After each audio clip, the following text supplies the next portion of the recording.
He spent 25 years climbing the Navy's ladder, from a shipboard engineer to a helicopter commander to the high-stakes budget wars inside the Pentagon.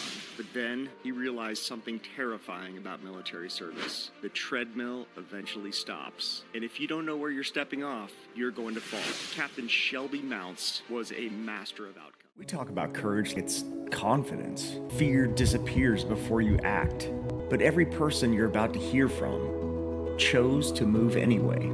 I struggled a lot in the training. I did. Like you said, it was extensive. It was hard. I failed a lot of events early. With it, I had a lot of doubters that would look at me and be like, I got told straight up that you're never going to make it in this career field. You're never going to be a sensor. You're not good enough to do this job. And that just lit something in me at that point to go, you know what? I'm going to prove you wrong. And it just drove me through, especially my combat time. It was just trying to push myself and realize that I had a little bit of pressure, being scared, thinking that if I go to the VA and get a PTSD rating, that's going to turn around and affect FA Class 2 medical, Class 1 medical.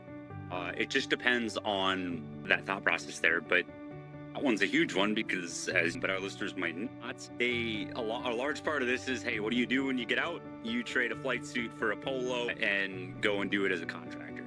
I was not afraid to. I've never been afraid to make a change, and so maybe that's from moving around a lot as a kid and everything that I went through, but I went ahead and jumped at the next opportunity. Leading up to your question, and that is the word fear.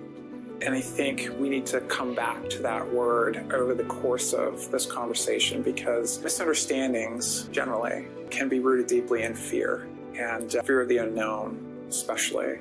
A lot of people have fear of repercussions with it. And so that's where other initiatives like the Pilot Mental Health Campaign are great objectives for that and really trying to break down those barriers and those Courage stigmas. isn't loud. It just shows up.